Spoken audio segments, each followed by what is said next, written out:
Here we are. From Lewis in the Black Horse Pub.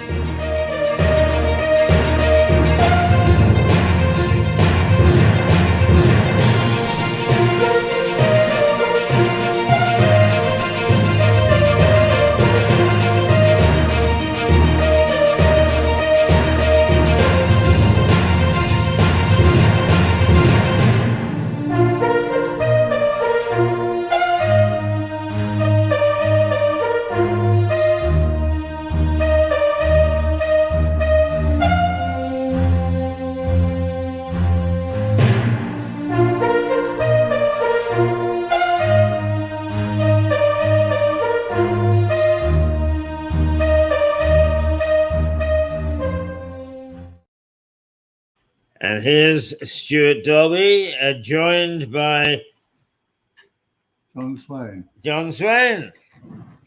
Nice to see you, Stewart.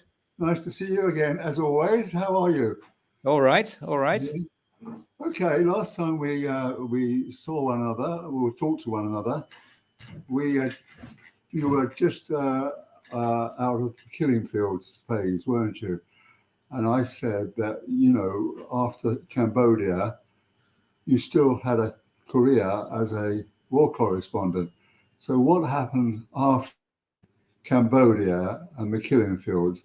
As I recall, there was something in Africa that you were involved in. Well, there was indeed, Stuart. There was a very unfortunate event because I went to Ethiopia to cover a story in Eritrea, next door Eritrea, for the Sunday Times, which I was then working for full time. And I was kidnapped by a rebel group called the Tigray People's Liberation Front. I remember it now. Yeah.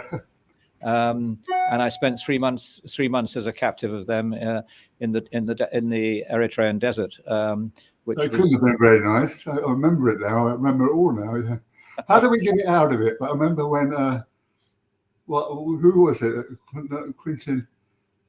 No, somebody said, John Swain, the for Private Eye, who, what was his name? Who said, Evelyn Waugh's son. What was his name? Auburn Waugh, yeah. Auburn Waugh said, you always used to comment on what's happening. Poor Mr. Swain, he's in the desert in Eritrea. Do you remember? And you used to keep commenting on it. I can't remember how you were sprung from the desert. Well, I as I said, I spent 3 months in the desert with this group. And it wasn't. They didn't physically harm me, but my thought was that. But I was on my own, and this was the days of no mobile phones or anything like that. So I was completely isolated in terms of my family, girl I was in love with, all of that. I was alone in the desert with them, and my greatest fear, in a way, was that I would die either from the fact that the rebels were being attacked by the Ethiopian army, and that I was therefore surplus to them, and it became an embarrassment, and so they killed me, something like that, or in an attack, or that I just got ill, and I would disappear from the page of life, and none of the people who none of my family or anything would ever know indeed what had happened to me, which doesn't happens less now because of the the modern technology and mobile phones and things. People are in communication with each other all the time, so there's this great sense of isolation for 3 months. But the blessed thing was that I was traveling with a little radio, and the rebels confiscated it from me, but they listened to the BBC World Service, and after 3 months, finally the Sunday Times had realized that I was missing. It took them quite a while. Well, they thought I was dead, actually. Initially, they thought I was dead. They did send a journalist out to Ethiopia to try and discover what had happened to me, and he thought I had fallen foul of the Ethiopian security. Who was that? Who was that, John? It was a guy called Martin Meredith, who was. Oh, that's right. Yeah. Remember. But anyway, the assumption was, in fact, the foreign editor of the Sunday Times came down to visit my elderly parents in Devon, and Frank Giles, was it? Frank Giles. Yes, it was Frank Giles, and my father told me later that Frank spoke to my father and my mother, and then when he was leaving, my father showed him to the door, and out of my mother's sight said, to Frank, well, man to man, what do you think has happened to my son? And he went like that. That I was. But my mother didn't see that, fortunately. Anyway, the rebels were listening to the BBC World Service one morning, and lo and behold, on the radio was Harold Evans, the editor of the Sunday Times, saying that the Sunday Times had lost its journalist John Swain in Ethiopia, and describing events and things on the Today program, in fact, but it was broadcast on the World Service. And the rebels heard this, but the rebels always thought I was a spy. They thought I was an imperialist spy, as in their jargon. And although they were quite left wing, although they listened to, they denigrated the BBC in a way and said they listened to Radio Moscow. On this occasion, they decided to believe the BBC and realized that I was a journalist and not an imperialist spy. And so, anyway, they still keeping me prisoner. But the Sunday Times had sent out a senior journalist to Khartoum in Sudan next door, which had a certain amount of influence with this rebel group, the TPLF, and brought pressure and met the president, Nameri, and Nameri said, well, we'll do our best to get your correspondent John Swain out of the rebels' hands. And so pressure was brought on the TPLF, on the EPLF, the Eritrean People's Liberation Front, which is associated with the Tigray People's Liberation Front, to release me. So I was then finally had a very long journey on a camel from northern Eritrea into Sudan through a sandstorm. You must have had a camera with you. It took about probably the best part of 24 hours overnight. Were you like Arafat and you had a rag head? Well, I mean, the sand was coming into my face. I mean, I think I put something over my eyes because there's this terrible sandstorm and everything, all the sand got into your face and everything, rubbed the skin off you. Anyway, we got to Port Sudan in the Sudan and stopped outside the local police station, and the senior police officer came out, and the rebels took my passport and showed it to him, and said, well, whatever they were saying, and he came back, and it sounds very funny at the time now, but it wasn't funny at the time. And he said, "Mr. Swain, you don't have a visa for the Sudan. You've got to." And so he ordered the rebel group who were bringing me there to take me back into captivity. So we made this long journey back, another 24 hours on the back of a camel. And then there was negotiations, I guess, with the Sudanese government, and I was brought back the same way. Fortunately, there wasn't a sandstorm that time, and the senior police officer in Port Sudan welcomed me with open arms as like a brother, really. But he said, "I'm so sorry." Were you a raghead? Like Arafat, you have the kafir, which comes over you. The hat. The cloth which goes. Sure. Arafat. A raghead. Were you a raghead? Well, no, no. Well, um, You must have had. You must have had. I had some sort of cover. I can't remember very much. Yes, but anyway, then I was released and put into the hands of the British Embassy in Khartoum. I got to Khartoum and caught a plane back to London, where I was free. Yeah. Oh, actually, after the Lord Kitchener in Khartoum, you were following up Lord Kitchener, weren't you? Do you remember the famous words Kitchener said? "Get out of my way, you wretched swamps," or something like that. You know. Might have been worse. Kitchener, Might have been worse. Yeah. Anyway, So, and then I was met at Heathrow Airport by Harold Evans, the editor, who was a wonderful man, wonderful editor, the finest editor of the Sunday Times. well, he was one of the greatest editors of his time, wasn't he? He really was. Yes, absolutely.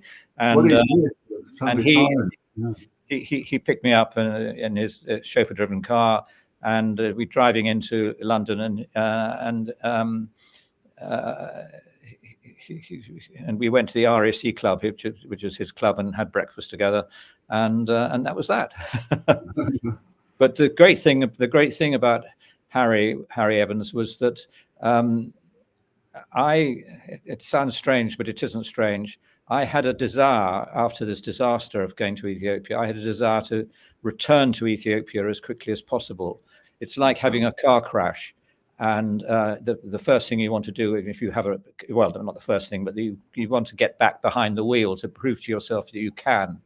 And after this disaster of being kidnapped, I just wanted to go back to Ethiopia to write a story to prove that to myself and to the paper that I can still do it, even in a place where I had been threatened and kidnapped. Harry understood this, and I don't think many editors would have done. Actually, it was quite risky because I was going back to the same sort of area where I got kidnapped, and he said, "Okay," he said, "I'll let you go." And so I went and I wrote another story about. This was about 2 months after I'd been kidnapped. I wrote another story in Ethiopia, and so I felt very good with myself in a way that that this hadn't this unfortunate episode of being kidnapped had not destroyed my desire to be a foreign correspondent and travel to risky places and cover events. So that was good, and Harry had faith in me that I could do that, which was remarkable, really, because if it had gone wrong a second time, he and the paper would look very stupid having sent me back to the same place. Yeah. Then again, later you went on the other half of New Guinea, didn't you?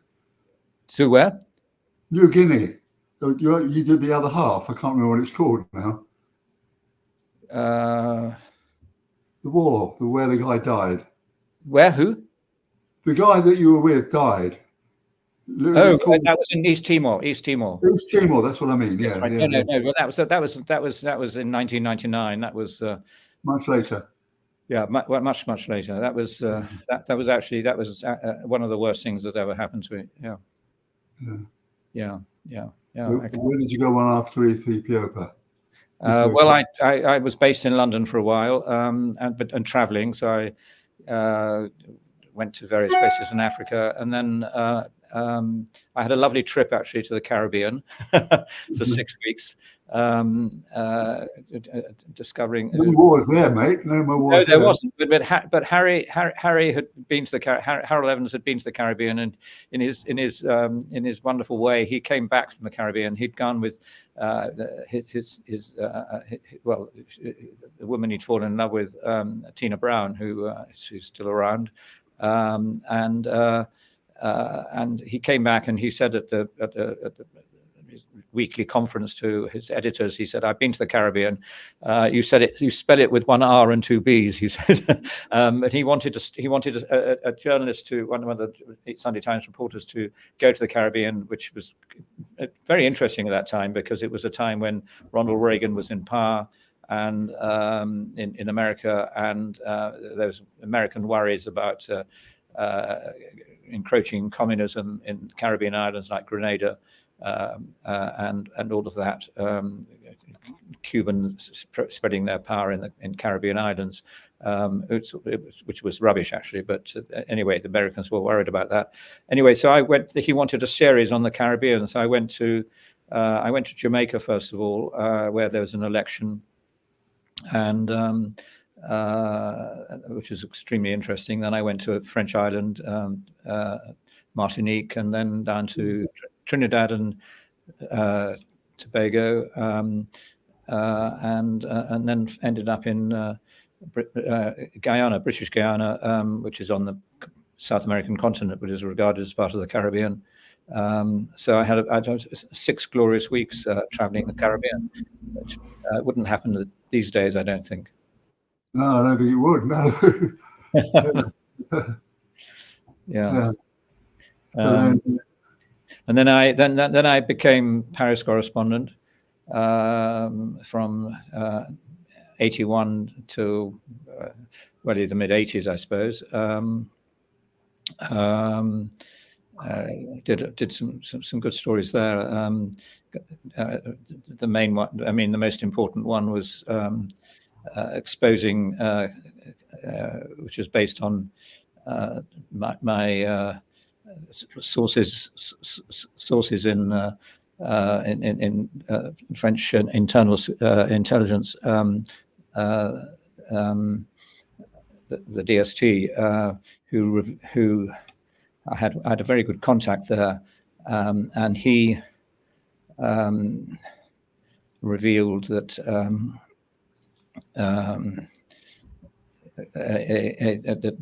Arthur Scargill, from the National Union of Mine Workers leader, had been to the CGT, which is the main trade union in France. It's actually communist, and had met a Libyan there. And it was through all this I was able to reveal that the Libyans were funding the National Union of Miners in the mining strike, which was a huge story in the Sunday Times, and tarnished Arthur Scargill's reputation quite a lot, because it wasn't that long after the Libyan diplomat at the Libyan embassy had shot a woman police officer in a demonstration outside the Libyan embassy in central London. So, and the fact that the miners were financially being backed by Colonel Gaddafi with Libyan money was not seen as a very good thing. And then going on from there, I moved to Hong Kong for the Sunday Times and spent a number of years there, based in the Far East, which is your old stamping ground, Stewart. Yeah, quite. Yeah. Yeah. Yeah.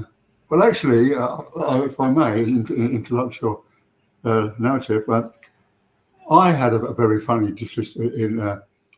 war correspondent thing in Africa. Yeah. If you recall, right? Yeah. And we got to know Savimbi in Angola, and I discovered that he had all the diamonds. Now, there was a man called Tiny Rowlands, Mm-hmm. who actually was desperate to get his hands on it, hands on the diamonds, because in Angola the oil was on the other side, and they were the Ukongo, not the Namibians as the Savimbi was, and anyway, Tiny Rowlands flew us down to Angola, and the Cubans were coming out to knock them off. So we got away from Tiny Rowlands, got a plane to take us up to Zambia. Yeah. right? And Kenneth Coanda at that stage, I just put a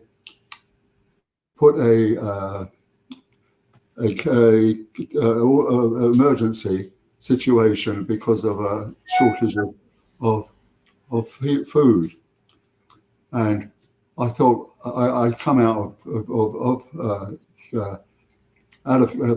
Angola into Lusaka, the head of it. What is the capital? What is Lusaka? Is the capital of Zambia, right? Came out of Zambia. Yeah. And anyway, I thought, well, I better write a story about this. And I said, Kenneth Coanda has actually called a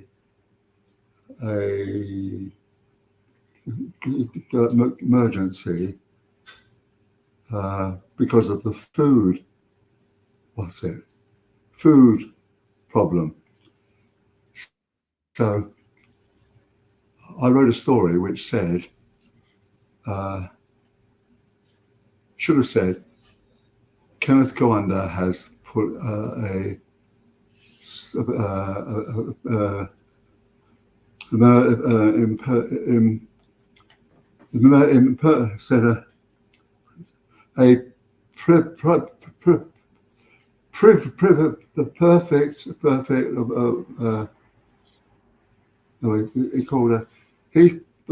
piece said Coanda has put a privilege something so forth, and it came out not perfect or something like it. Came out as Kenneth Coanda has put that has played a primitive what's it? A primitive situation, and I thought calling one of the leading leaders in Africa, and I called him primitive. Yes. And I was put into jail for 5 days with the Telegraph guy. Do you remember that guy? Ian Ward. Yeah, that's right. Ward. Yeah, he was. Yeah.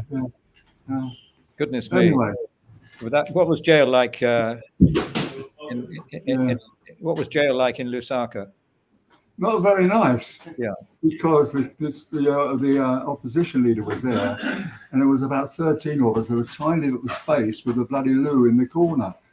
Well, and we were allowed to walk around and round. And finally, Bridget Bloom, the African editor, got together. Well, Bridget Bloom, of course, had slept with just about every African leader there was, got hold of Callahan, and he spun us. Yeah. But it was a bit nerve-wracking, as you say. Yeah. I spent going way back in when I went to Chad on my first foreign trip in 1968. I was I think I mentioned it before. I was arrested and spent time in jail there, which also wasn't pleasant. We've all been in African prisons of one sort or the other. If I may interrupt, John, did you come across the infamous Mo Amin while you were in Ethiopia? Who was that? Mo Amin. No, I didn't. No. The only place he's come across like Mo Amin is in the front line club. No, that's his son. That's his son. Yeah. Mo was the cameraman that was following the Eritrean rebels. During the I knew of him. He was a very famous man. Yeah, he was. Yes. I just wondered if you'd met him at all. I think I did meet him, but not in Ethiopia, somewhere else. Yes. Right. Yeah. Yes. He worked with Brian Barron of the BBC, I think, at one time. Yeah. So, how do you feel about being a war correspondent now with Ukraine? I'm not. Ukraine and now Hamas. Well, because I mean, we all did Lebanon earlier, didn't we? Sorry. We all did Lebanon earlier. Yes. When we went up from Israel to Sidon to Tyre to Beirut. Yeah.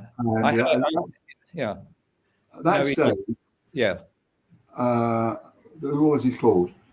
The what's it? What was he called? Sharon, right? Yeah.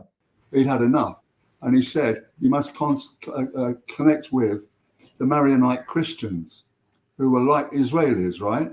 Hmm. And they were very fundamentalist.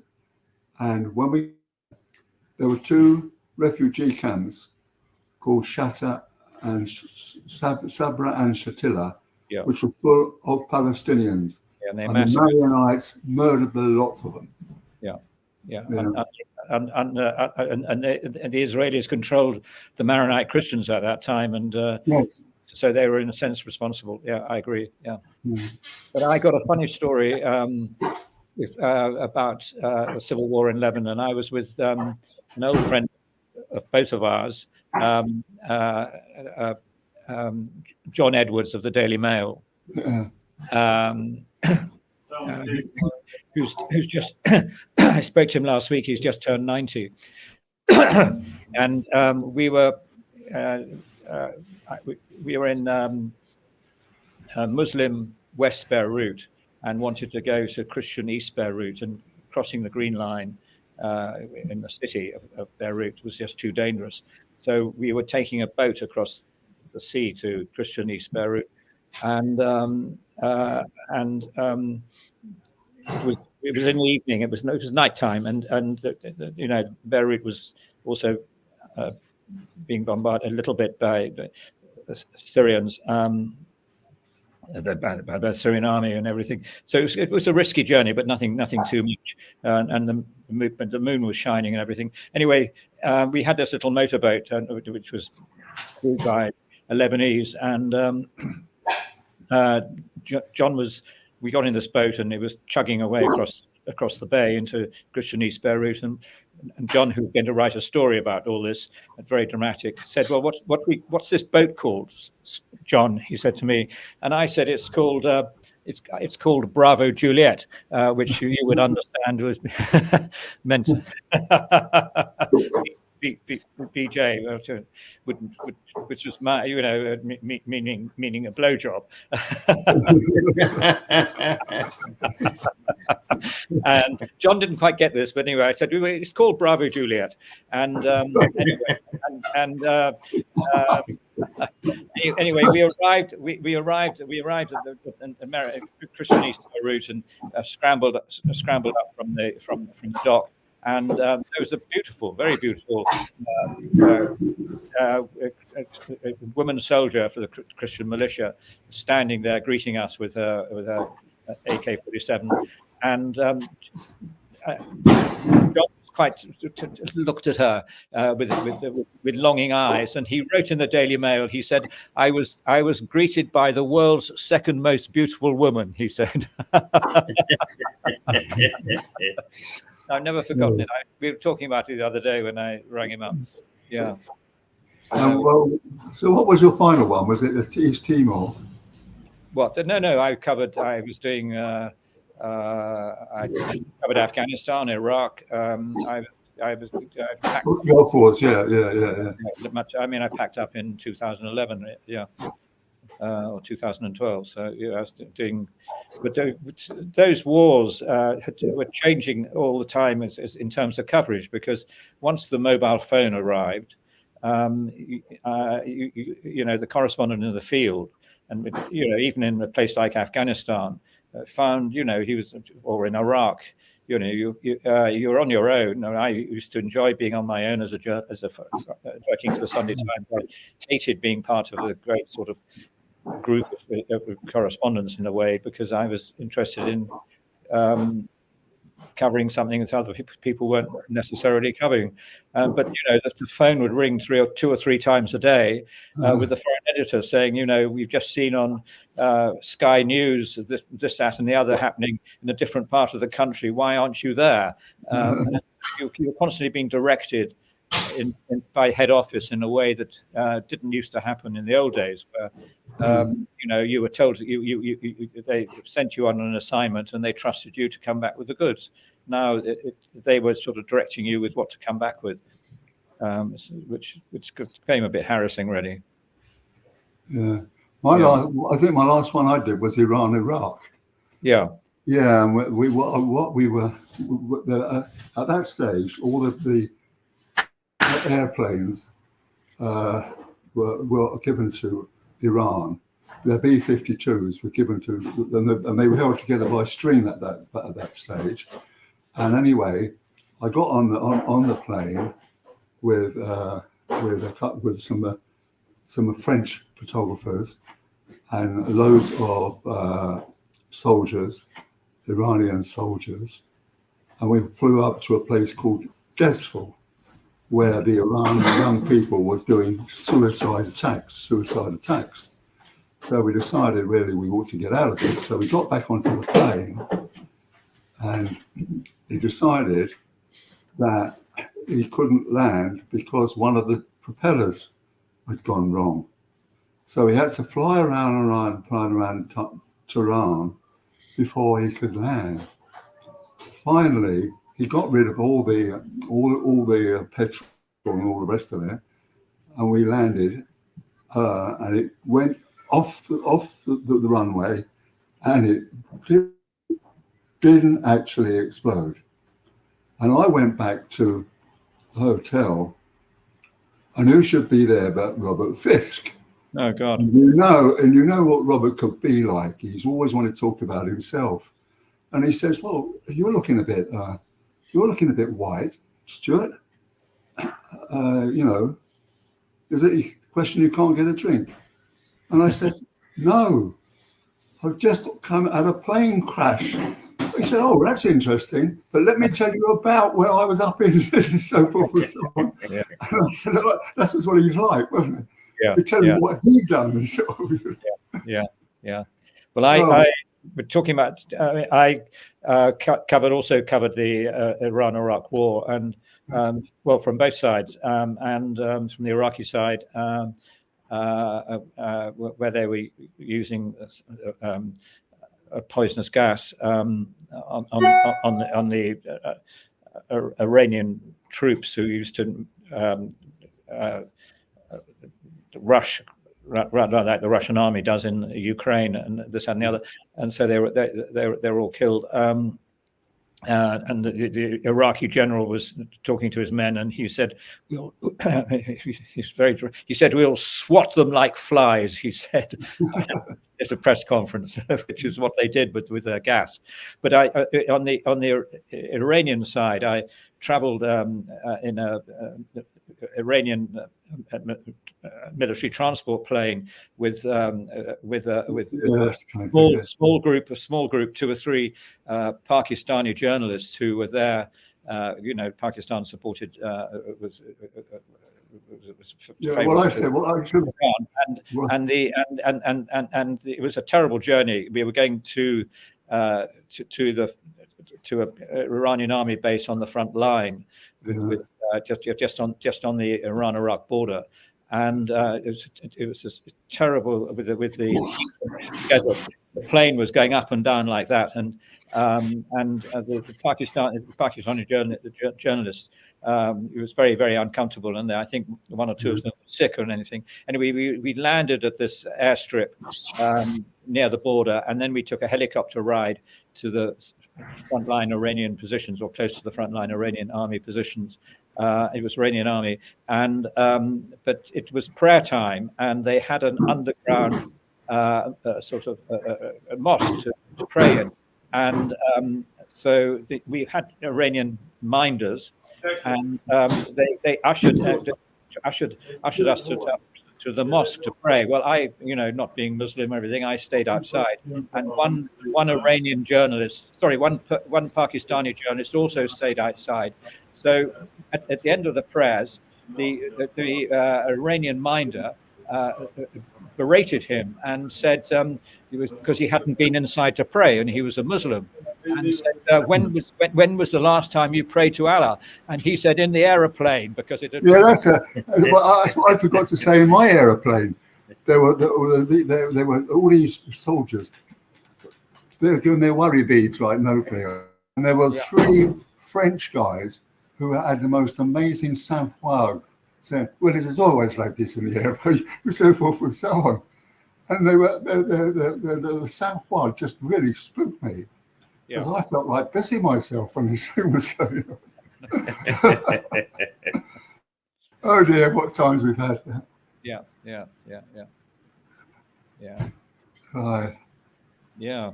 Well, no, it's Anyway, I had a long conversation with Don McCullin recently, yes. and I told you, I think he said, "No, I've had enough. That's it." You know. Well, he's sitting there in Somerset, but then he's done more than any of us, hasn't he? Really? Oh God, yes, he has. Yes, Yeah. but no, with Ukraine, I did go to Odessa last year, but not for journalistic reasons. Many people, many journalists, many colleagues who are in Ukraine, but I took advantage of a French friend who had another French friend in Ukraine who had a vineyard near Odessa, making red wine. So we went to visit him. So it was very interesting to see Odessa. It wasn't. I mean, now it's more threatened than it was then.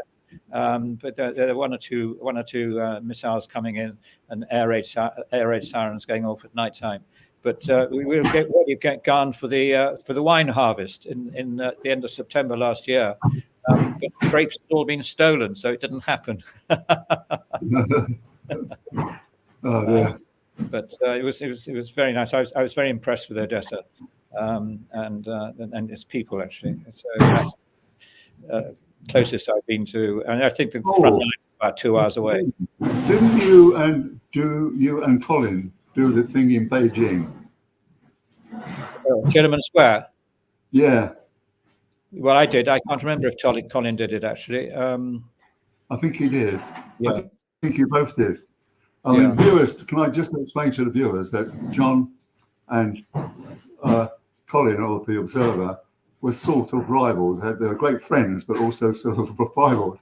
Yeah. And when we were in Cambodia, I think there was a thing called in a place called Nik Leong, which you can only reach by riverboat. Yeah. So you went up in a riverboat, didn't you? No, Colin. It was he took a boat from Phnom Penh to Saigon. Yeah. But Phnom Penh was under siege. But he took a boat from Phnom Penh to Saigon. I took a boat a few weeks later from Saigon into besieged Phnom Penh. So I did the other way around. I have to say, I got a bigger story than Colin did because the boat was attacked by the Khmer Rouge. Whereas his was untouched. These two guys work for Sunday Times and the Observer. Yeah, and they were really, against one another, sort of thing. And they were what was called known as adventure correspondents. It was an adventure, yeah. Well, that's wonderful. Thank you for coming on again, John. It was really good fun. Well, I've talked far too much, I'm sure, but it's been so very nice to see you, Stewart. Yeah. Well, I'll see you at the fun club lunch soon, I think. Hope. Well, we will. Yeah, you have a drink. Add my thanks to that, John. It's been fascinating, and if I may say so, last week several people who were sort of standing by were listening to you and Stewart and found it terribly interesting. So I think talking too much is not something that you've done. Okay. All right. Okay, I'm forgiven. Best wishes to you both. Yeah. Thank you very much. Thank you.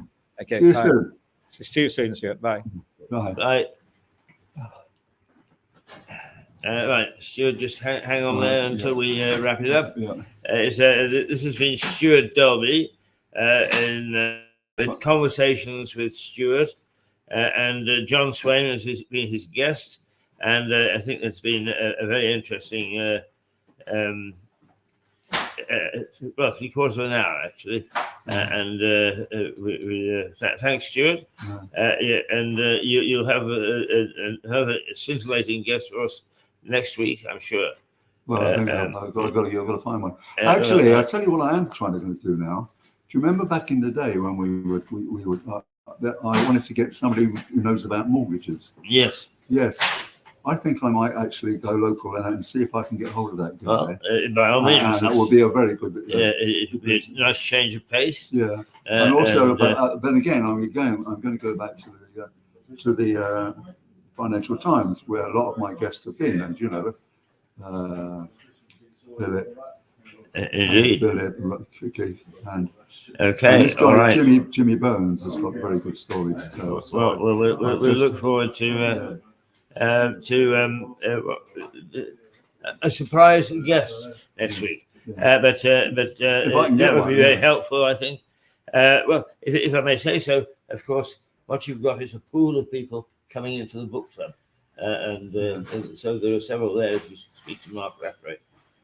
That's not till January, is it? No, but they're lined up now. They're being interviewed now. Right. He likes to line them up until.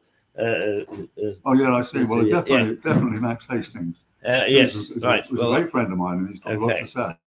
I'll let you speak. I'll give you Mark's number if you don't have it. I think you do. I can't see for the moment that other people that really set me on fire. But okay. Super. Well, we just look 1 week at a time. Yeah. But if you can get mortgages, I think that would be very helpful to people. Yeah. Right, you are. Okay.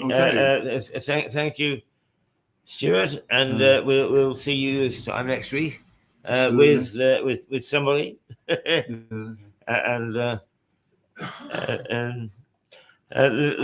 let's say toodle pip, shall we? Yeah, toodle pip. Toodle pip. Great stuff. From Lewis in the Black Horse Pub.